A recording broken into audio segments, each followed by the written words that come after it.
Sore hari ini kita sudah masuk ke dalam bab yang kedua. Kita telah selesai bab yang pertama. Maka kita lanjutkan pada bab qala al-musannif rahimahullah ta'ala wa nafa'ana bihi wa bi'ulumikum fi darain amin.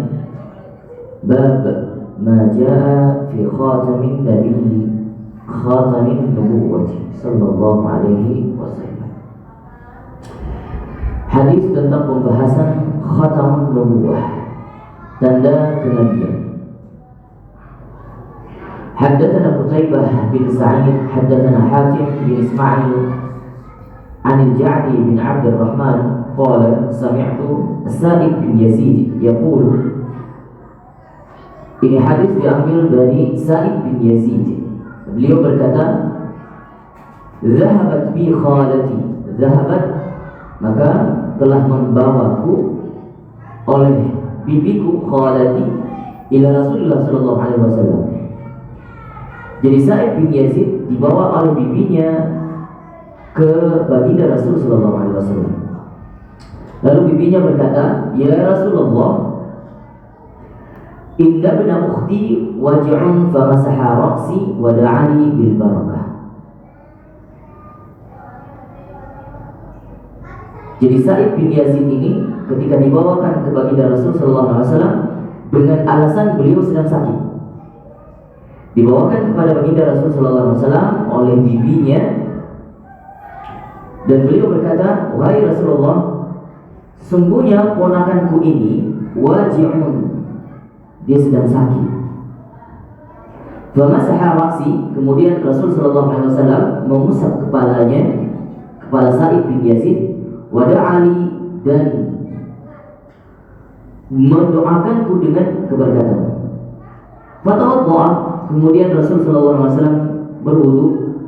Fasyaribtu min wudu'ihi, kemudian Sa'id bin Yazid meminum daripada bekas tetesan wudu daripada baginda Rasul sallallahu alaihi wasallam untuk keberkahan kesembuhannya. Jadi kalau ada pendapat-pendapat tentang keberkahan syirik, maka di sini dalilnya. Di baginda Rasul sallallahu alaihi wasallam bekas air wuduknya diminum oleh Sa'id bin Yazid untuk kesembuhan. Bukan karena kesyirikan, tidak. Bukan menuhankan, mengkuduskan Nabi sallallahu alaihi wasallam, tidak. Wa kuntu khalfa dhahrihi, dan kemudian Sa'id bin Yazid itu katanya, aku berdiri di belakang punggung Nabi sallallahu alaihi wasallam. Fa nazartu ila al-khatami baina katifaihi, maka aku melihat ada tanda nubuwah yang berada di antara dua bahu baginda Rasul sallallahu alaihi wasallam. Tepatnya di tungku Nabi sallallahu alaihi wasallam, tapi agak ke kiri. Riwayat menjelaskan agak ke kiri. Fa idza huwa mithlu zirrul hajarah. Lalu bagaimana bentuk khatamun nubuwah ini? Maka dikatakan bentuknya seperti zirrul hajarah. Zirrul hajarah itu seperti bentuk bulatan telur burung. Telur burung puyuh. Kalau hajarah puyuh. Nanti disebutkan oleh riwayat yang lain. Kita lanjutkan. Hadatsana Sa'id bin Ya'qub at-Taliqani, hadatsana Ayyub bin Jabir an Simak bin Harb an Jabir bin Samurah qala ra'aitul khatama baina katifai Rasul sallallahu alaihi wasallam. Ini hadis diambil dari Jabir bin Samurah. Beliau berkata, aku pernah melihat tanda kenabian di antara dua bahu baginda Rasul sallallahu alaihi wasallam, ghuddatan hamra, seperti daging yang tumbuh memerah, mithla baydatil hamam,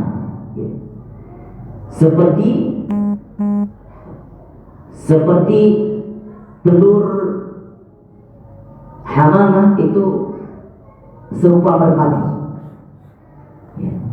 Jadi mungkin bentuknya seperti bulatannya itu bulatan seperti telur merpati. Hadatsana Abu Mus'ab al-Madyani, hadatsana Yusuf bin Majishun an abihi an Asim bin Umar bin Qatadah an jaddatihi Rumaisah. Ini dari nenek daripada Umar bin Qatadah. Beliau berkata, "Qala sami'tu Rasul sallallahu alaihi wasallam." Aku pernah mendengar Rasul sallallahu alaihi wasallam. Jadi saat itu ketika para sahabat dan sahabiah, artinya yang mengikuti dakwah Nabi sallallahu alaihi wasallam, ketika mengikuti pengajian dengan baginda Nabi sallallahu alaihi wasallam, ada yang mengikuti dari kaum ikhwan, ada yang dari akhwat. Yang akhwat itu disebut dengan sahabiyah. Maka termasuk daripada nenek Umar bin Qatadah ini suka mengikuti pengajian Nabi sallallahu alaihi wasallam. Dan pada saat itu jaddahnya Umar, namanya dengan Rumaisah, beliau mendengar Rasul sallallahu alaihi wasallam, ceritanya sedang mendengar Nabi sallallahu alaihi wasallam sedang bercerita terkait dengan Sa'ad bin Mu'adz. Ya. Ini tepatnya ketika setelah selesai perang Khandaq. Karena Sa'ad bin Mu'adz ini beliau syahid di perang Khandaq radhiyallahu anhu. Ketika sedang mendengar, ketika Rasul menceritakan tentang Sa'ad bin Mu'adz, lalu beliau berkata, "Walau asya'u an uqabbil al-khatam alladhi baina katifaihi min qurbihi la fa'altu." Maka posisinya Rumaisah dengan Nabi sallallahu alaihi wasallam berada di bagian pundaknya itu sangat dekat dengan baginda Nabi. Maka saking dekatnya, katanya, walau asya'u, seandainya saat itu aku bisa mencium khatam dan nubuwah itu, maka aku akan melakukannya. Itu untuk menunjukkan saking posisinya dekat sekali dengan khatam nubuwah. Tapi tidak dilakukan kan? Karena kenapa? Ya, Rumaisah seorang wanita, tak mungkin memeluk Nabi tiba-tiba. Ini menunjukkan bahwasanya posisi Rumaisah sangat dekat dengan khatamun nubuwah. Yaqulu, beliau berkata, Rasul sallallahu alaihi wasallam saat itu berkata, li Sa'ad bin Mu'adz yawma mata ihtazza lahu 'arsyur rahman. Ketika Sa'ad bin Mu'adz wafat, terguncang 'arsy Allah, terguncang 'arsy Rahman. Kenapa? Sa'ad bin Mu'adz ini adalah salah satu sahabat pemuka daripada kaum Ansar, dari suku Aus. Maka kaum Ansar itu ada dua pemukanya, pemimpinnya. Pertama Sa'ad bin Mu'adz, kedua Sa'ad bin Ubadah. Sa'ad bin Mu'adz ini pemimpin Bani Aus, sedangkan Sa'ad bin Ubadah itu pemimpin Bani Khazraj. Kedua-duanya dari Madinah, dari Ansar. Maka Sa'ad bin Mu'adz ini banyak sekali kelebihannya. Pengorbanannya untuk mendukung dakwah Nabi sallallahu alaihi wasallam, mengikuti perang bersama Nabi sallallahu alaihi wasallam, sehingga tangannya pernah dicium oleh baginda Rasul sallallahu alaihi wasallam. Kenapa? Saat itu baginda Rasul bersalaman dengan Sa'ad bin Mu'adz, lalu Nabi berkata, "Kenapa tanganmu kasar sekali?" Sa'ad bin Mu'adz berkata, "Karena ini tangan aku pakai untuk membajak tanah demi mencari nafkah untuk keluarga." Lalu dicium oleh baginda Rasulullah SAW serta didoakan, "Ini tangan, aku doakan insya Allah dijamin terselamat dari api neraka." Kemudian keistimewaan yang lain yang dikaruniakan kepada Sa'ad bin Mu'adz radhiyallahu anhu, ketika Sa'ad bin Mu'adz wafat, beliau saat itu terkena anak panah di bagian tangannya, dikai oleh Rasulullah SAW. Dikai itu di apa ya, diambil besi panas, kemudian dikai, itu kai. Beberapa kali ya, dikai oleh baginda Rasul, semakin membengkak, sehingga saat itu Sa'ad bin Mu'adz berdoa kepada Allah, ya Allah, jangan ambil nyawaku dulu, karena aku masih ada urusan yang belum beres. Karena saat itu perang Khandaq, ada satu bani dari Yahudi, Bani Quraidah. Orang Yahudi ini melanggar perjanjian bersama baginda Nabi Sallallahu Alaihi Wasallam, sehingga saat itu Sa'ad bin Mu'adz ini dinobatkan oleh Nabi Sallallahu Alaihi Wasallam sebagai hakim. Dia yang boleh memutuskan bagaimana keputusan antara kaum muslimin dengan Bani Quraidah. Maka saat itu karena amanah yang diterimanya, beliau berdoa, ya Allah, jangan ambil nyawaku dulu sebelum aku menuntaskan urusanku dengan Bani Quraidah. Lalu saat itu darah yang tadinya keluar berhenti, dibawa ke kediaman Sa'ad bin Mu'adz setelah perang selesai. Singkat cerita, kemudian Sa'ad bin Mu'adz ini setelah menyelesaikan dan Bani Quraidah tadi akhirnya takluk, kemudian Sa'ad bin Mu'adz memutuskan bahwasannya orang-orang Yahudi dari Bani Quraidah ini berhak dihukum pancung, bagi yang laki-laki, dan bagi yang perempuan berhak jadi tawanan perang. Maka setelah itu Rasulullah SAW berkata, engkau telah memutuskan sesuai dengan keputusan yang ada di langit. Artinya tepat sekali keputusannya Sa'ad bin Mu'adz. Setelah itu tidak lama, beberapa hari kemudian Sa'ad bin Mu'adz menjelang ajalnya. Maka ketika Sa'ad bin Mu'adz meninggal, Nabi SAW berkunjung ke rumahnya, melihat di rumahnya para sahabat hanya sedikit, tidak ramai yang datang. Tapi Nabi SAW seakan-akan berjalan masuk ke rumah Sa'ad bin Mu'adz seperti orang yang sedang melangkah, banyak sekali orang yang datang di rumah. Ternyata setelah itu ditanyakan oleh para sahabat, wahai Rasulullah, mengapa engkau berjalan seakan-akan ramai sekali di rumah Mu'adz, padahal hanya beberapa orang saja daripada sahabat kita yang hadir. Kata Rasulullah SAW, seandainya engkau tahu, ketika aku datang, aku sudah melihat dari luar rumah Mu'adz, Sa'ad bin Mu'adz, sudah terlihat banyak sekali malaikat hingga memenuhi rumahnya, sampai terhitung 70.000 malaikat hadir. Maka aku kewalahan berjalan sampai tidak menginjak sayap daripada malaikat. Itu riwayat mengatakan seperti itu. Maka riwayat ini sahih. Kemudian pada saat Sa'ad bin Mu'adz ini juga digotong oleh para sahabat, maka sahabat mengatakan, ya Rasulullah, saya tidak pernah menggotong jenazah seringan Sa'ad bin Mu'adz. Maka kata Nabi SAW, seandainya kau tahu, wahai sahabatku, Sa'ad bin Mu'adz, malaikat turun ikut campur tangan menggotong jenazahnya Sa'ad bin Mu'adz. Banyak sekali. Maka keistimewaan Sa'ad bin Mu'adz ini, apa yang menyebabkan Sa'ad bin Mu'adz ini menjadi istimewa sekali di hadapan Allah Subhanahu wa taala, diriwayatkan oleh Ibnu Zuhri mengatakan bahwa ada 3 hal yang membuat Sa'ad bin Mu'adz seperti itu. Yang pertama, Sa'ad bin Mu'adz tidak makan kecuali dari rezeki yang halal. Kedua, Sa'ad bin Mu'adz termasuk orang yang sangat khusyuk di dalam sholatnya. Dan ketiga, Sa'ad bin Mu'adz adalah termasuk orang yang dermawan. Maka ketiga amalan ini yang membuat, yang mengguncangkan arusnya Allah Subhanahu wa taala. Kita lanjut. Haddatsana Ahmad bin Abdah At-Tabi'i wa Ali bin Hujr wa ghair wahid.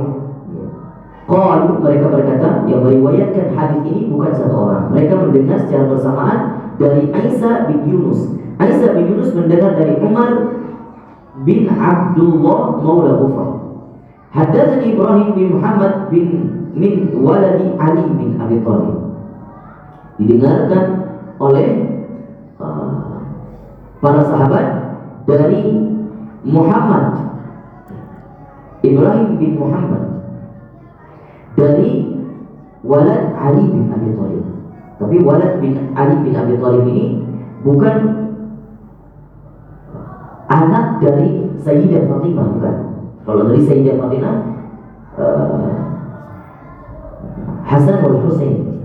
Tapi ini dari anak setelah Sayyidah Fatimah meninggal, kemudian Ali bin Abi Thalib menikah lagi, maka tidak disebutkan namanya di sini. Tapi ini hadis diambil oleh anaknya Ali bin Abi Thalib dari istri setelah Sayyidah Fatimah. Qala, beliau berkata, "Kana Ali, apabila ayahku idza wasafa Rasul sallallahu alaihi wasallam, ketika beliau mensifatkan Rasul sallallahu alaihi wasallam, wa dzakara haditsa bitulihi, beliau selalu menceritakan dengan panjang lebar. Senang sekali bercerita tentang baginda sallallahu alaihi wasallam. Maka salah satunya di antara redaksinya, wa qala baina katifaihi khatamun nubuwah. Di antara dua pundaknya ada khatamun nubuwah. Wa huwa khatamun nabiyyin, dan itu tanda genapnya. Haddatsana Muhammad bin Bashar, haddatsana Abu Asim, haddatsana Asram bin Thabit, haddatsana Aibad bin Ahmad, akhbarana Abu Zaid Umar bin Khattab Al-Ansari. Ini bukan Umar bin Khattab ya, tapi Umar bin Khattab. Ini dari kaum Ansar. Qala li Rasul sallallahu alaihi wasallam, dari Umar bin Khattab beliau diriwayatkan hadis ini, kemudian beliau mendengar dari Rasul sallallahu alaihi wasallam, "Ya Aba Zaid, udnu minni famsah dhahri." Saat itu Umar bin Khattab dipanggil oleh Rasul sallallahu alaihi wasallam, "Wahai Umar bin Khattab, mendekatlah padaku. Sini ke belakang, tolong usapkan punggungku," kata Nabi sallallahu alaihi wasallam kepada Umar bin Khattab. Masya Allah. Pengen ya kita andaikan kita di situ. Famasahtu dhahrahu, maka aku mengusap punggung Nabi sallallahu alaihi wasallam. Fawaqa'at asabi'i 'ala al-khatami, maka secara tidak sengaja aku menyentuh khatamun nubuwah. Lalu aku berkata, "Wa mal khatam?" Maka ditanyakan, apa itu bentuk itu, bagaimana khatam itu? Qala, maka beliau berkata, "Sya'aratun mujtami'atun." Di sana ada bulu-bulu yang menumpuk sekitaran khatamun nubuwah. Jangan dibayangkan seperti tompel ya. Saya mengira ini takut dibayangkan seperti itu. Tidak. Ya, artinya dengan ada khatamun nubuwah ini juga fisik Nabi indah. Ya. Walaupun ada bulu Nabi Shallallahu Alaihi Wasallam di antara sekitarannya, bukan di khatamun nubuwahnya. Kalau saya baca di riwayatnya, bukan di khatamun nubuwahnya, tapi di sekelilingnya. Tapi bulu-bulu halus yang berkumpul di antaranya. Hadatsana Abu Umar Husain bin Huraits al-Khuzai, hadatsana Ali bin Husain bin Waqid, hadatsani Abi, hadatsani Abdullah bin Buraidah, qala sami'tu Abi. Dari Abdullah bin Buraidah, beliau mendengarkan dari ayahnya Buraidah, yaqulu ja'a Salman al-Farisi. Cerita tentang Salman al-Farisi ketika mencari hidayah, mencari cahaya, mencari agama yang tepat, maka sampai bertemu dengan baginda Rasul sallallahu alaihi wasallam. Dan saat itu Salman al-Farisi melihat khatamun nubuwah. Diceritakan di hadis ini, hina qadima al-Madinata bima'idatin 'alaiha rutab.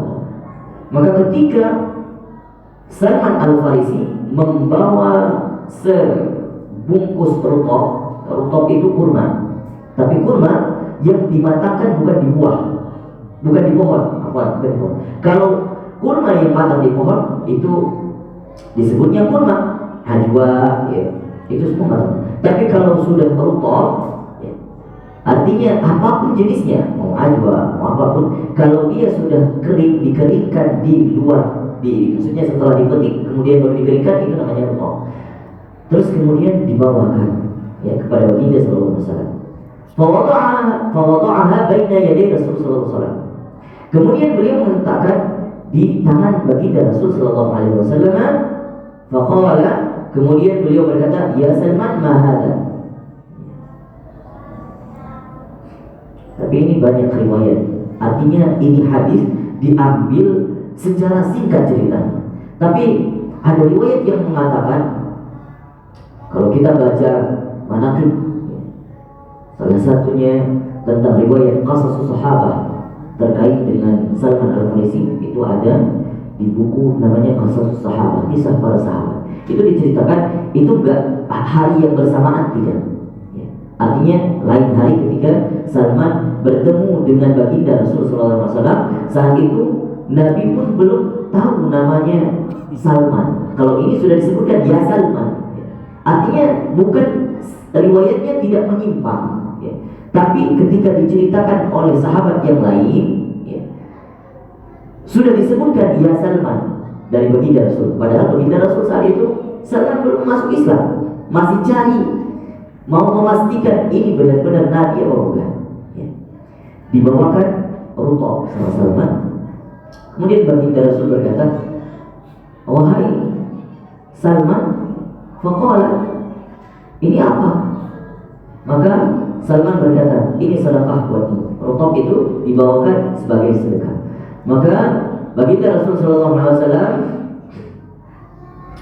wa ala ashabika, faqala irfa'ha. Kemudian baginda Rasul mengatakan, angkat wahai Salman, bawakan. Saya tidak makan sedekah. Sedekah ini kalau dimaksudkan di sedekah itu di banyak hadis, di dalam ayat Al-Quran itu dominannya artinya zakat. Maka para anbiya itu tidak makan zakat. Nabi tidak boleh makan zakat. Itu sudah diceritakan di kitab-kitab terdahulu. Kitab-kitab kaum Nasrani sudah diceritakan. Fa inna la na'kulu sadaqah. Maka kami, kata Rasulullah SAW, maksudnya kami itu bersama para anbiya yang lain tidak makan sedekah. Qala farafa'aha. Maka Salman pun mengangkatnya, membawa kembali. Faja'al ghada bimithlihi. Kemudian besoknya kembali lagi Salman membawa hal yang sama, kurma yang sama, memberikan kepada baginda sallallahu alaihi wasallam. Kemudian berkata, ya Salman, ini apa? Qala hadiyatun laka. Kata Salman, ini hadiah untukmu. Faqala Rasulullah SAW, Rasul kemudian berkata kepada para sahabatnya, ubsutu summa nadhara ila al-khatami. Ubsutu, gelarkan sufrah, artinya kita makan bareng-bareng. Kalau hadiah diterima oleh baginda Rasul, kalau sedekah tidak, karena Nabi tidak makan sedekah. Gelarkan sufrah oleh sahabatku, kita makan bersama. Summa nadhara ila al-khatami. Ini maksudnya summa, dari sini summa nadhara ila al-khatami. Ini riwayat yang lain mengatakan bukan di hari yang sama saat itu. Artinya di lain hari ketika Salman Al-Farisi kembali ingin membuktikan tanda kenabian baginda Rasulullah SAW. Salman Al-Farisi ini sahabat yang berasal dari Persia. Farsi itu Persia. Bahasa Arabnya sebutannya Farsi. Persia itu sekarang wilayah Iran, Irak, Isfahan tepatnya. Nama beliau kalau tidak salah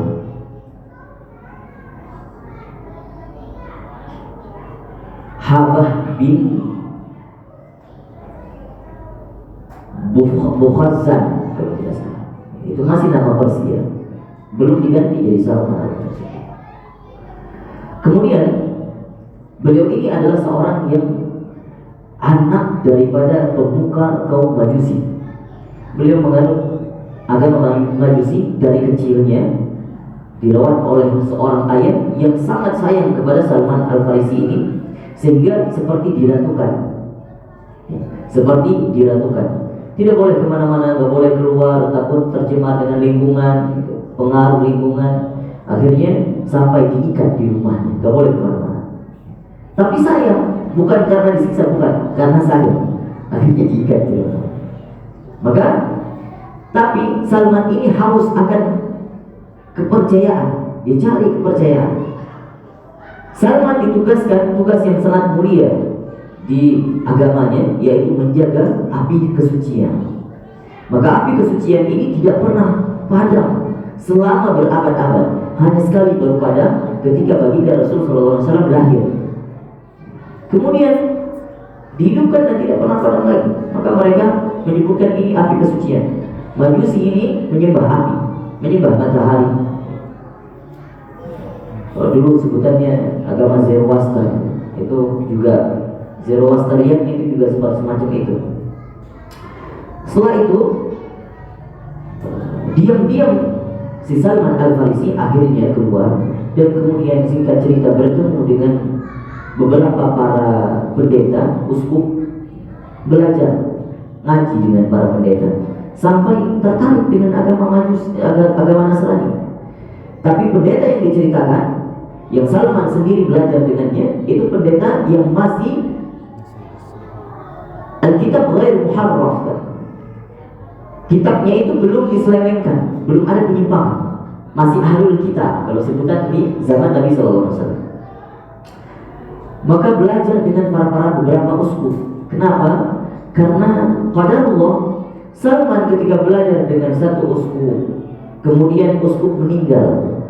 Uskup ini mengamanahkan, kamu pergi ke teman saya, uskup yang di sana. Pergi lagi sampai 3 uskup belajar, sampai uskup yang terakhir, karena beliau melihat ini uskup, ya, pendeta ini patut dijadikan sebagai pemimpin kerohaniannya, akhlaknya baik, sesuai yang diinginkan. Ini agama yang benar daripada agamanya yang dulu. Akhirnya kata si uskup, setelah ini wahai Salman, wahai Habah, datanglah engkau ke tanah Arab. Di sana telah lahir seorang nabi, sebagaimana yang pernah tercantum di dalam kitab kita. Singkat cerita, ini uskup memberitahukan ada 3 sandi yang harus engkau cari. Yang pertama, nabi itu, kalau engkau mau tahu apakah itu benar nabi, buktikan dengan 3 sandi ini. Pertama, nabi itu tidak makan sedekah, tidak makan zakat. Kedua, ada nabi itu hanya makan daripada sebagian hadiah. Dan ketiga, ada stempel di pundaknya. Maka saat itu, singkat cerita, ini Salman berjalan, kemudian bertemu dengan ada kabilah dari tanah Arab yang berdagang ke wilayah Persia saat itu. Kemudian si Salman berkata, wahai penduduk yang engkau datang dari kabilah Arab, bawakan aku ke sana. Aku berikan jaminan untukmu, seluruh hartaku yang aku punya sapi, ambil. Yang penting bawa aku ke tanah Arab. Lalu dibawa. Ternyata ini suku Arab pun berkhianat. Tengah perjalanan dijual. Salman dijual ke seorang Yahudi. Lalu Yahudi ini membawa, itu sudah mendekati ke tanah Arab, sudah di wilayah perbatasan, dijual. Kemudian setelah itu, singkat cerita, akhirnya Salman menjadi budak, bekerja pada seorang Yahudi ini. Qadarullah, ada seorang yang datang dari Bani Quraidah tadi, datang melihat Salman, akhirnya membeli Salman. Dibawalah setelah itu Salman ke kota Yathrib, di mana saat itu beliau mendengar bahwa Nabi Shallallahu Alaihi Wasallam itu berada di satu wilayah yang banyak pohon kurma. Ketika sampai di Yathrib, Salman melihat, wah ini banyak pohon kurma, berarti benar sesuai dengan guruku. Berkata, ini apa? Yathrib. Takjub Salman. Maka saat itu posisi baginda Rasulullah SAW, perjalanannya lagi hijrah menuju ke Madinah. Jadi tepatnya Nabi SAW saat itu masih berada di wilayah Kuba. Setelah membangun satu masjid Kuba, saat itu Salman akhirnya ketika di jam istirahatnya pergi mencari baginda Rasul wilayah Kuba, bertemu dengan baginda Rasul dengan membawakan ruqab yang tadi. Historisnya begitu. Membawa ruqab, kemudian Rasulullah SAW, kita tidak makan sedekah, tidak makan zakat. Itu mau diuji sama Salman Al-Farisi. Nah, ini sedekah, zakat. Tidak, kita tidak makan, berarti sudah terbukti. Tanda yang pertama. Esok harinya Salman datang lagi. Ketika datang Salman, kemudian bawa ini hadiah. Maka Nabi SAW makan daripada hadiah itu. Akhirnya Nah, sudah terbukti tanda yang kedua, mau membuktikan tanda yang ketiga. Esok hari, beberapa hari kemudian, Salman pergi menemui baginda Rasul, dan saat itu baginda Rasul berada di Maqbarah Baqi'. Kemudian sahabat Salman ini berada di belakangnya Nabi. Ketika beliau berada di belakangnya, berputar ke depan kemudian ke belakang, seperti ada yang ingin dicari. Maka baginda itu instingnya kuat. Nah, ini ada sesuatu yang dicari. Ketika Salman melihat tanda kenabian masih tertutup dengan ridaknya baginda Rasulullah, berputar ke depan lagi kemudian ke belakang.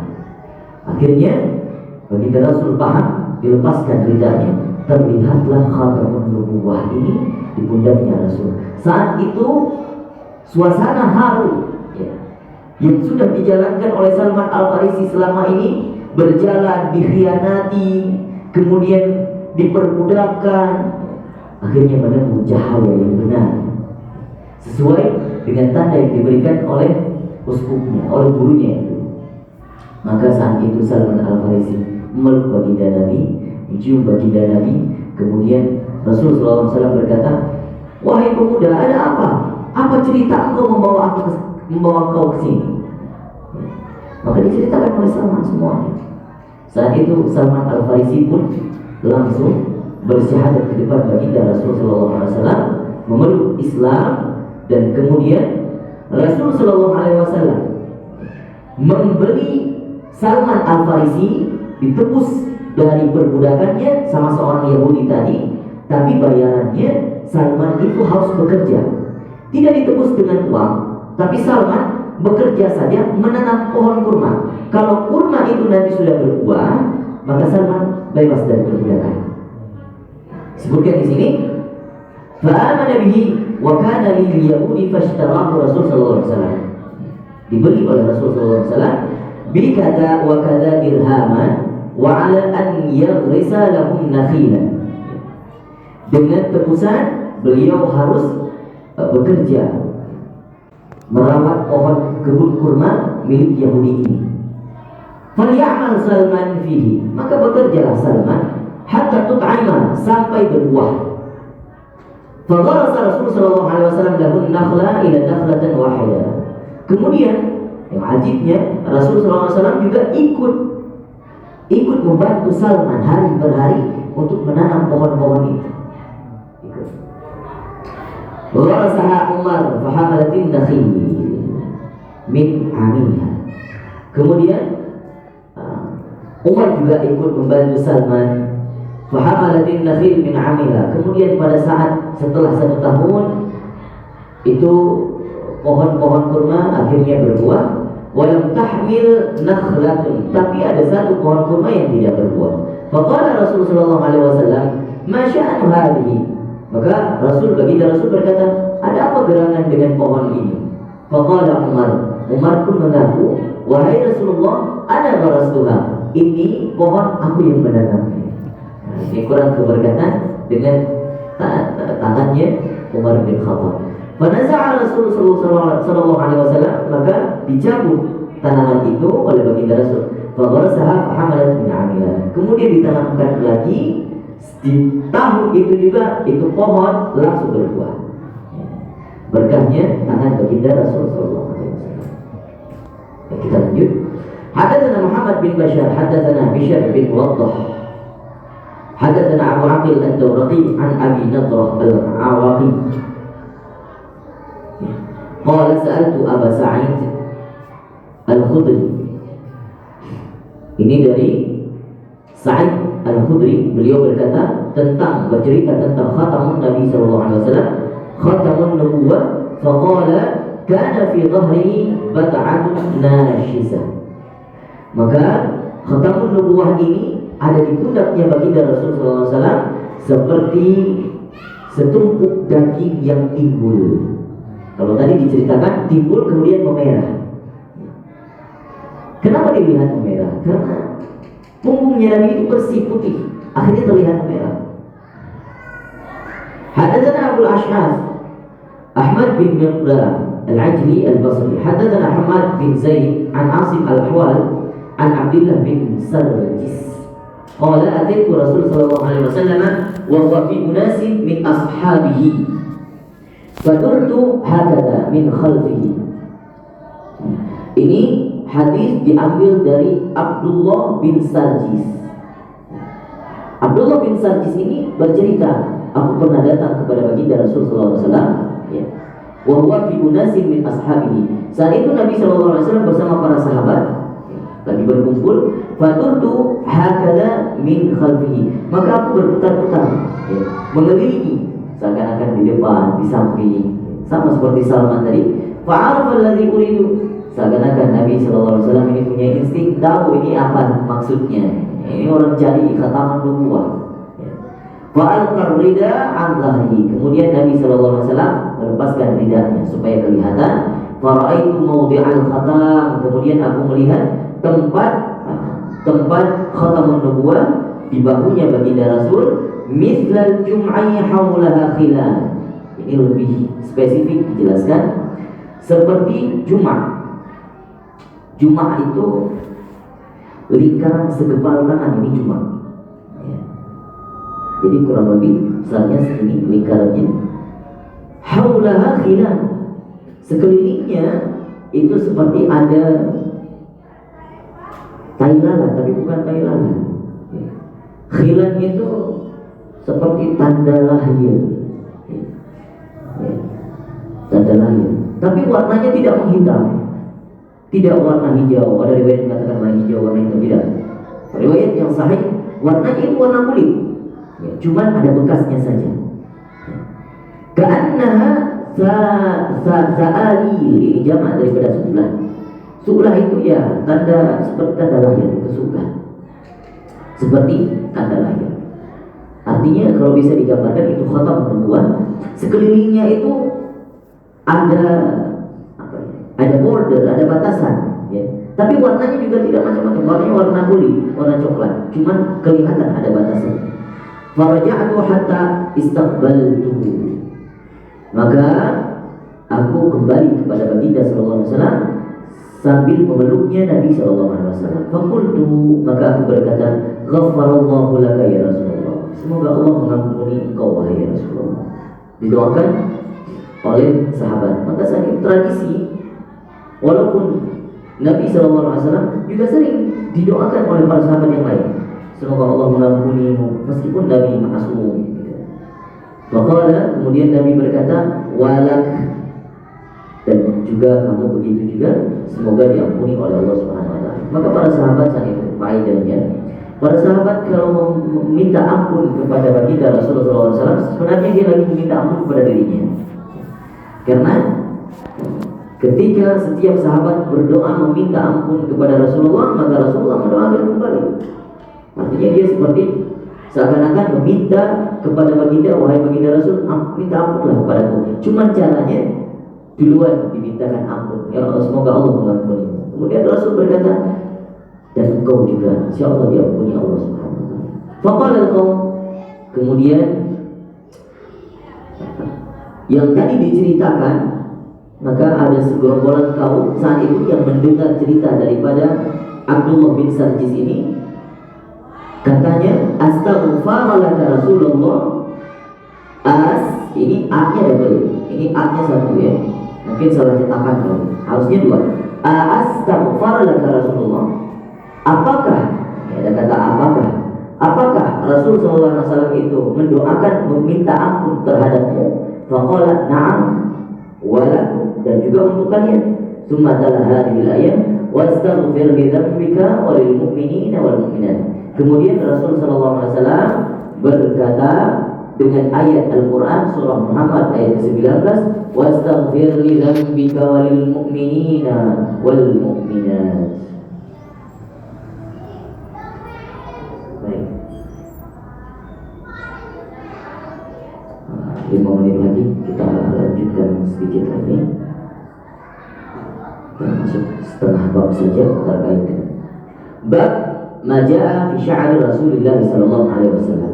Ini terkait dengan rambut baginda Rasul sallallahu alaihi wasallam. Kemarin sudah singgung sedikit terkait dengan bagaimana bentuk rambut baginda Rasul, tapi di sini lebih spesifik lagi dikabarkan oleh riwayat-riwayat para sahabat. Hadatsana Ali bin Hujr akhbarana Ismail bin Ibrahim an Humaid an Anas bin Malik, dari Anas bin Malik asistennya baginda Rasul sallallahu alaihi wasallam, kana sya'ar Rasulillah ila nisfi udhunain, bahwasanya baginda Rasul sallallahu alaihi wasallam rambutnya saat itu ya, artinya tidak pakam begitu saja. Anas bin Malik saat itu kondisinya lagi melihat rambut Nabi sedang berada setengah kuping rambut baginda Rasul sallallahu alaihi wasallam. Ya. Jadi ya, artinya ada beberapa posisi kondisi rambut Nabi, tidak hanya setengah kuping. Kemarin kita sudah jelaskan. Hadatsana Hanad bin Sari, hadatsana Abdurrahman bin Abi Zanad an Hisham bin Urwah an abihi an Aisyah. Ini hadis diambil oleh Sayyidah Aisyah. Qalat kuntu aghtasilu ana wa Rasulullah sallallahu alaihi wasallam min ina'in wahid. Aku pernah mandi bersama baginda Rasul sallallahu alaihi wasallam dari bejana yang satu, bejana yang sama. Wa kana lahu sya'arun fawqa al-jummah. Dan Nabi sallallahu alaihi wasallam saat itu rambutnya fawqal jummah. Fawqal jummah, jummah itu rambut Nabi yang sampai ke bahu itu jummah. Rambut Nabi sekitar di sampai kuping ya, bagian akhir daripada kuping itu disebut dengan wafrah. Rambut Nabi di antara wafrah dan jummah, di antara wafrah dan jummah itu limah. Ya. Jadi ini dikatakan rambut Nabi saat itu di atas jummah, artinya limah. Ya. Di bawah kuping, di atas bahu. Gampangnya itu. Wadunal wafrah, di bawah wafrah. Tadi kita wadunal wafrah. Hadatsana Ahmad bin Mani, hadatsana Abu Qatan, hadatsana Syu'bah an Abi Ishaq an Al-Bara bin Azib. Ini hadis dari Bara bin Azib. Termasuk Bara bin Azib ini banyak meriwayatkan hadis-hadis tentang fisik Nabi. Qala kana Rasulullah sallallahu alaihi wasallam marfu'an. Rasulullah itu marfu'an. Kita sudah jelaskan mengenai rafa'ah itu tingginya tidak terlalu tinggi, tidak terlalu pendek. Ba'ida ma bainal mankibaini. Di antara bahunya, kedua bahunya itu jauh, bahu kanan dan bahu kiri jauh, artinya lebar. Wa kana jummatuhu tadriku syahmatu udhunain. Dan jummah rambutnya itu ya, tadriku syahmatu udhunain. Rambut Nabi itu sampai mengepak-ngepakkan bahu. Jadi saat itu Bara bin Azib melihat rambut Nabi sampai ke bahu. Disebut dengan jummah. Hadatsana Muhammad bin Bashar, hadatsana Wahab bin Jarir bin Hazim qala hadatsani Abi an Qatadah qala qultu li Anas kaifa kana sya'ru Rasulullah sallallahu alaihi wasallam. Bagaimana keadaan rambut baginda Nabi sallallahu alaihi wasallam? Qala lam yakun bil ja'di. Ya, tidak terlalu keriting, wala bisaqti, tidak juga terlalu lurus, sedang-sedang ikal, ya, maknanya karena yang yabluqu sya'ruhu syahmata udhunain. Rambutnya itu di syahmah udhunain. Ya, syahmah, ini syahmah. Rambutnya syahmah, wafrah, artinya wafrah. Hadatsana Muhammad bin Yahya bin Abi Umar al-Makki, hadatsana Sufyan bin Uyainah an Ibn Abi Najib an Mujahid an Ummi Hani binti Abi Thalib. Ini hadis diambil dari Hani binti Abi Thalib. Qalat, beliau berkata, Ummu Hani siapa? Ummu Hani itu bibi daripada sepupunya Nabi baginda sallallahu alaihi wasallam, anak daripada Abu Thalib, saudaranya Ali bin Abi Thalib, namanya Ummu Hani. Qadima Rasulullah sallallahu alaihi wasallam alaina Makkah taqaddam. Maka ketika Rasulullah sallallahu alaihi wasallam datang ke Mekah, walahu arba'u qadair. Ini maksudnya kondisinya ketika Ummu Hani melihat Rasul sallallahu alaihi wasallam datang ke Mekah. Artinya saat Fathu Mekah ya, walahu arba'u ghadair.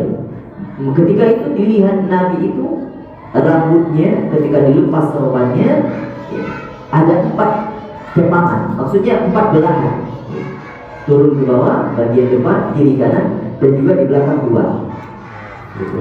Ya. Jadi 4 belahan, arba'u ghadair. Tapi rambut Nabi lebat, rambut Nabi lebat sekali. Hadatsana Suwaid bin Nasr qala hadatsana Abdullah bin Mubarak an Ma'mar an Thabit an Anas anna sya'ara Nabi sallallahu alaihi wasallam kana ila ansafi udhani. Bahwa rambut Nabi sallallahu alaihi wasallam diriwayatkan oleh Anas setengah telinga. Hadatsana Suwaid bin Nasr hadatsana Abdullah bin Mubarak an Yunus bin Yazid an Az-Zuhri hadatsana Ubaidullah bin Abdullah bin Utbah an Ibn Abbas. Ini hadis dari Ibnu Abbas, bukunya baginda Rasul sallallahu alaihi wasallam, anna Rasul sallallahu alaihi wasallam kana yusdilu sya'ruhu. Bahwa Rasul sallallahu alaihi wasallam itu suka menguraikan rambutnya. Artinya tidak diikat. Wa kana al-musyrikuna yafriquna ru'usahum. Maka adalah orang-orang musyrik itu kebiasaannya itu membelah rambutnya, membelah 2 rambutnya. Wa kana ahlul kitabi yusdiluna ru'usihim. Maka ahlul kitab beda dengan orang musyrik. Orang musyrik memang tidak ada agama. Ahlul kitab itu punya agama, meskipun agamanya sudah menyimpang. Tapi sebagian terkait dengan ketauhidan sudah menyimpang. Tapi terkait dengan akhlak sebagiannya itu sama. Ada pembahasannya sama seperti agama kita, undang-undangnya. Tapi kalau orang-orang musyrik itu tidak ada agama, mereka malah menyembah patung, ya, buat agama sendiri itu. Maka Nabi SAW tidak mau mengikuti tradisinya orang musyrik yang suka membelah rambutnya. Wa kana yuhibbu muwafaqata ahli kitab. Tapi beliau itu suka mengikuti ahli kitab yang suka rambutnya dijulurkan saja, gak dibelah, gak disisir belah. Fima lam yu'mar fihi bisyai'in. Tsumma farqa Rasulullah sallallahu alaihi wasallam. Tapi ada di saat-saat yang lain Nabi sallallahu alaihi wasallam juga membelah rambutnya. Artinya enggak melulu Nabi sallallahu alaihi wasallam rambutnya diurai itu saja. Ada saat-saatnya juga Nabi diurai. Namun beliau lebih suka mengurai karena mengikuti ahli kitab daripada mengikuti orang musyrik. Tapi rambut baginda Nabi jarang-jarang terlihat. Kenapa? Karena selalu tertutupi oleh imamah. Nanti di riwayat yang lain disebutkan Nabi itu bukan hanya pakai imamah, tapi juga ada peci, tapi ada istilahnya, ya. Jadi sebelum imamah ada penutup dulu, songkok, baru dipakaikan imamah di atasnya. Maka jarang terlihat. Itu tradisi rambut yang seperti itu, kebiasaan rambut orang-orang Arab, orang-orang Muslim sampai ke generasi tabi'in mengikuti. Kalau kita lihat manaqibnya Imam Syafi'i, rambut Imam Syafi'i juga seperti itu. Ya, sampai sini. Ya. Imam Malik sampai sini juga. Tapi Nabi SAW juga pernah diriwayatkan pernah catar rambutnya, pernah botak juga pernah rambutnya sedang-sedang saja mengarbuk seperti kita, tidak terlalu panjang. Tapi yang diriwayatkan dalam hadis ini, rambut Nabi itu lumayan panjang sampai ke telinga. Telinga ini maksudnya bagian depan, bagian belakang sudah tentu ya, maksudnya lebat bagian depan hingga turun, kalau turun sampai ke telinga. Tapi kalau misalnya yang bagian belakang maka biasa, ya, sampai kuku biasa saja. Kalau tadi disebutkan dengan jumlah, berarti rambut Nabi sedang panjang, maka bagian belakang juga sampai terkena bahu baginda Nabi, itu disebut dengan jumlah. Satu hadis lagi. Hadatsana Muhammad bin Bashar, hadatsana Abdurrahman bin Mahdi, an Ibrahim bin Nafi al-Makki, an Ibn Abi Najih, an Mujahid, an Ummi Hani. Ini hadis juga diambil dari Ummu Hani. sepupunya baginda Rasul, qalat ra'aitu Rasulullah sallallahu alaihi wasallam za dhafaira arba.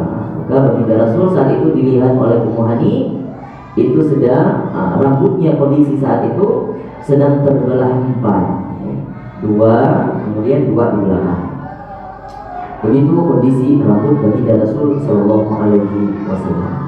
Insyaallah akan kita lanjutkan bab terkait dengan tarajjul Rasulullah. Ini bab terkait dengan duhun. Duhun itu minyak rambut yang biasanya dipakai oleh baginda Rasul sallallahu alaihi wasallam, ya.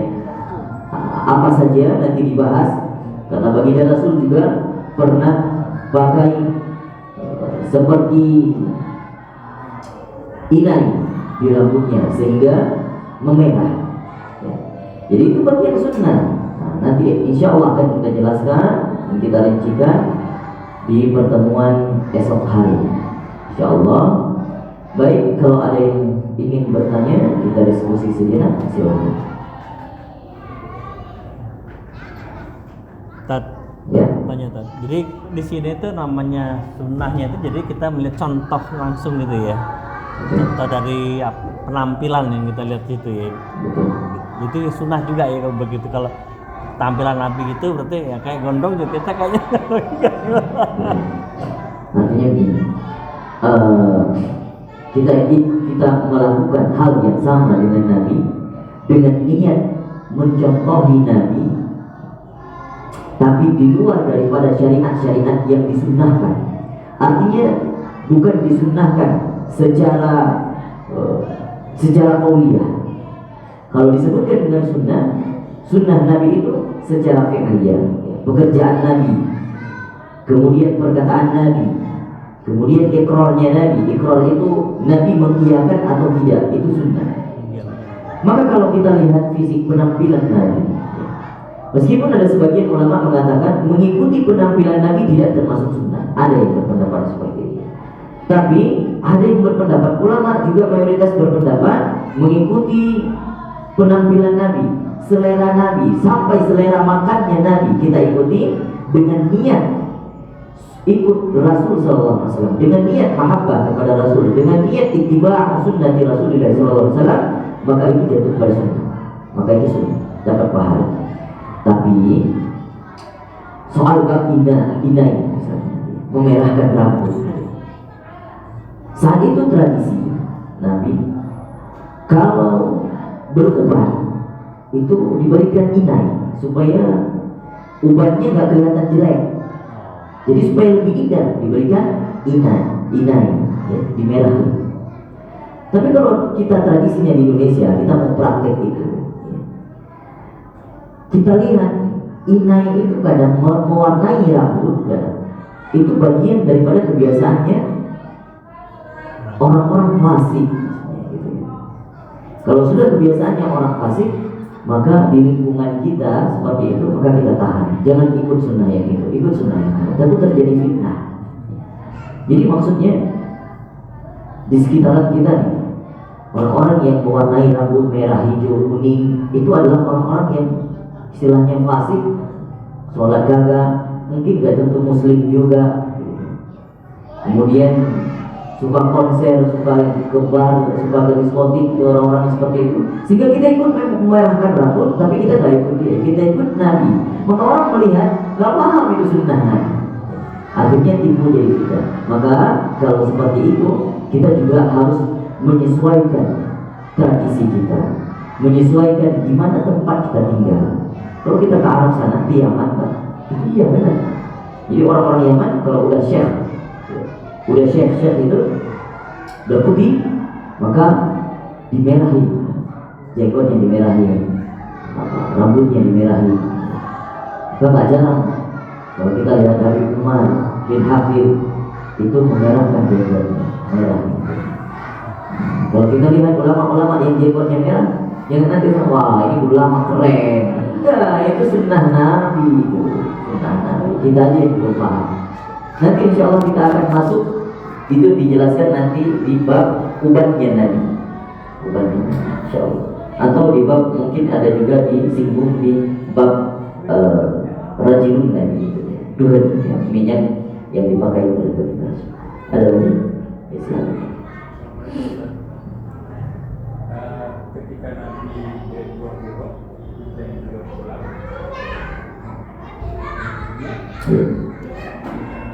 Khadijah bilang suami itu Rasul.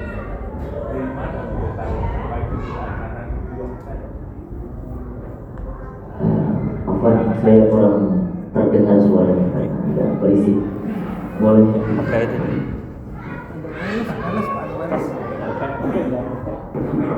Leres ada kok leres. Ada ya, oh iya.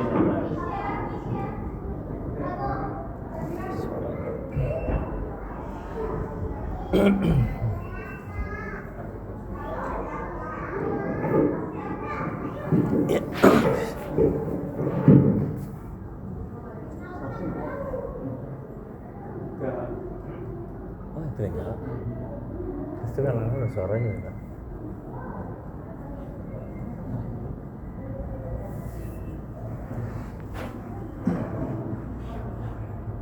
Sekarang mungkin sudah jelas. Tadi ada apa yang bisik? Silakan. Apa? Monggo Pak. Ketika Rasul pulang dari Gua Hira, beliau demam pertama kali. Kemudian Khadijah menanyakan kepada pamannya. Pamannya langsung mengatakan bahwa dia adalah Rasul. Dari mana beliau tahu? Kalau dia kan bahasa ini nubuah ya Ustaz. Buat tanda-tanda saat tadi cerita sama apa isi itu. Tanda-tanda kenabian itu dari sana. Tapi dari mana yang pamannya sendiri bisa melihat? Ya. Itu kisah di awal-awal bagi Rasul sudah menempuh kota pulang, kemudian diindikasikan oleh paman daripada Ibunda Khadijah, namanya Waraqah bin Nawfal. Waraqah bin Nawfal ini seorang ahli kitab juga, seorang ahli kitab beragama Nasrani, dan Waraqah bin Nawfal ini sudah pernah ketemu dengan seorang pendeta yang telah memberikan info kepada Waraqah bin Nawfal bahwa akan lahir seorang nabi. Jadi indikasinya sudah ada. Ketika Nabi Shallallahu Alaihi Wasallam menikah dengan Ibunda Khadijah, itu paman Nabi, paman Waraqah bin Nawfal tidak tahu itu, belum ada tanda-tanda Nabi, belum melihat tanda kenabian, tidak. Artinya tidak melihat, bukan karena melihat dari tanda kenabian itu, bukan. Tapi tahunya informasi dari seorang pendeta yang pernah memberitahukan bahwa akan lahir Nabi akhir zaman. Maka ketika tahu Waraqah bin Nawfal tahu terkait dengan seorang Rasul, seseorang yang diceritakan oleh Ibunda Khadijah bahwa suaminya Nabi SAW itu diceritakan ke Gua Hira, tahanus, kemudian pulang, kondisinya seperti itu. Akhirnya Waraqah bin Nawfal langsung bahwa ini sesuai dengan indikasi yang diceritakan oleh informasi oleh seorang pendeta. Maka saat itu Waraqah bin Nawfal memberitahukan kepada Khadijah, itu seorang suamimu ada seorang rasul. Tidak lama setelah itu Waraqah bin Nawfal langsung menikah. Beberapa hari setelah Waraqah bin Nawfal memberitahukan itu kepada Ibunda Khadijah, maka bukan karena tanda kenabian. Jadi tanda kenabian itu, riwayat mengatakan ketika Nabi belum menerima wahyu, tanda kenabian itu sudah ada, tapi tidak terlihat. Artinya sudah ada, namun orang di pandangannya tidak terlihat. Meskipun Ibunda Khadijah, Sayyidah Khadijah, ketika melihat ada tanda kenabian, itu di pandangannya Khadijah seperti tidak ada. Artinya itu lahir, itu timbul dan terlihat oleh orang-orang banyak ketika sudah dinobatkan sebagai nabi. Baik, ada lagi? Silakan Pak. Perjuangan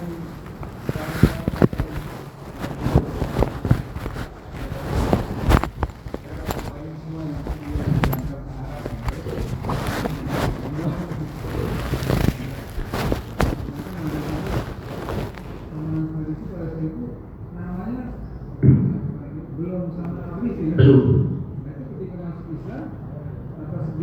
Setelah masuk Islam. Setelah masuk Islam, ini nama Islamnya baru diberikan Salman. Ya, mengatakan Nabi Sallallahu sendiri yang Nabi sendiri yang berikan. Tapi riwayat yang lain mengatakan bukan Nabi, sahabat yang lain. Ada seorang sahabat, maaf saya lupa namanya. Nama itu diberikan oleh seorang sahabat. Tapi setelah Islam, sebelum Islam bukan Salman. kebiasaan ganti nama, namanya ini diganti dengan nama sahabat. Itu gimana? Ada yang bilang kan orang tua udah kasih nama bagus banget ya. Akhirnya diganti, harus dibilang tua. Itu gimana? Mengenai pergantian nama itu? Kalau seseorang mu'alaf, ketika setelah masuk Islam itu bagian daripada hal yang sangat dianjurkan. Jadi para ulama itu menyebutkan seorang mu'alaf dari segi hukum fikih ketika dia masuk Islam maka sangat dianjurkan muakkadah untuk mengganti namanya dengan nama Muslim. Kenapa? Karena terambil dari hadis Nabi SAW bahwasannya tidak seseorang itu tidak boleh menyerupai satu kaum. Ya. Maka oleh karena itu kalau nama masih Charles, Richard dan segala macam misalnya nama non muslimnya ya, maka sangat dianjurkan untuk mengganti nama. Tapi bukan hukumnya wajib, tidak sampai kepada wajib, sunnah. Namun kalau seandainya bukan karena mu'alaf, bukan karena asbab mu'alaf, ada kepercayaan orang-orang tua kita dulu sering sakit harus ganti nama gitu ya. Tapi itu tidak ada asal muasalnya. Tidak ada asal muasal. Namun nama itu menjadi doa. Kadang nama orang tua kita nggak paham bahasa Arab, akhirnya memberikan nama. Seperti misalnya Rajulul Fujjar, itu ada ponakan saya namanya Rajulul Fujjar. Laki-laki yang gagah pemberani. Akhirnya badannya dahulu diganti menjadi Rajulul Latif. Jadi laki yang lembut. Akhirnya ya alhamdulillah ada doa. Tapi kalau referensinya ada lagi yang memberikan nama anaknya Hawiyah. Hawiyah itu nama neraka, Pak. Karena tidak tahu, akhirnya memberikan nama anaknya Hawiyah. Setelah tahu baru diganti. Nah, itu ada. Makanya untuk memberikan nama juga alangkah lebih baiknya kita tanyakan kepada ahli dzikri, orang yang paham, guru, ulama-ulama, minta nama. Itu untuk keberkahan, untuk doa, sebagai doa juga, sebagai keberkahan juga. Misalnya ya, termasuk saya sendiri, nama saya Muhammad Mauliza ya. Tapi bertemu dengan guru saya sulit menyebutkan, sulit manggil, mau lupa dulu. Yang Muhammad doang. Namanya Ali, beliau namanya Ali. Jadi pada satu ketika ditanyakan apa arti Maulizan itu, saya jelaskan, saya lahir di bulan Maulid. Ya. Jadi itu cuma persetan dari bahasa Arab, sedikit digelincirkan jadinya Maulizan. Asalnya Maulizan. Yang berikan siapa? Ayah saya. Oh ya, ya udah berarti nggak Gak usah maulidan, maulidi aja. Ya maulidi itu maulid. Kalau bahasa Arabnya maulidi. Kalau orang yang lahir di bulan maulid, kalau orang Arab sana biasanya diberikan nama maulidi. Gitu. Akhirnya ya udah saya nisbahkan nama saya Ali awalnya, Ali Maulidi, Ali Al Maulidi. Ya, akhirnya, nah, jadi saya punya dua nama. Saat situ itu diberikan kemudian didoain oleh guru saya ini sekarang. Akhirnya kalau kita kebiasaannya kan ketika dikasih nama ada apa? Ada yang diberikan dicicipin. Kalau saya di sana itu stan dicicipin pada bayi yang dikasih nama. Maka waktu itu saya dicicipin telur bulat, dan waktu itu kita sedang sedang halaqah, yang ada telur bulat dikupas kemudian dimasukin ke mulut saya sampai harus minum gitu ya. Jadi itu untuk keberkahan. Maka saat itu ya, karena keberkahan itu akhirnya sampai sekarang ya, sebagian waktu itu di Tunis orang-orang sahabat-sahabat saya panggil udah Ali gitu ya. Sampai di sini juga saya minta izin ke orang tua saya, kayak saya ini saya dikasih nama Ali. Oh ya nggak apa-apa, nggak masalah. Saya itu maka nggak masalah. Itu tambah. Dua itu ada setiap rasul atau hanya Rasulullah? Tanda kenabian itu setiap rasul punya, tapi yang berbentuk di fisik hanya baginda Nabi. Artinya yang ada khatamnya hanya baginda Nabi. Tapi tanda-tanda indikasi kenabian setiap nabi-nabi ada.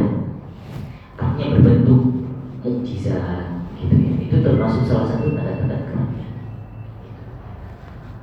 Baik. Kita bacakan zikir bersama-sama sebelum tutup. Asyhadu an la ilaha illallah wa anna Muhammadar Rasulullah. Nastaghfirullah. Nas'aluka al-jannata wa na'udzu bika minan nar. Asyhadu an la ilaha illallah wa anna Muhammadar Rasulullah.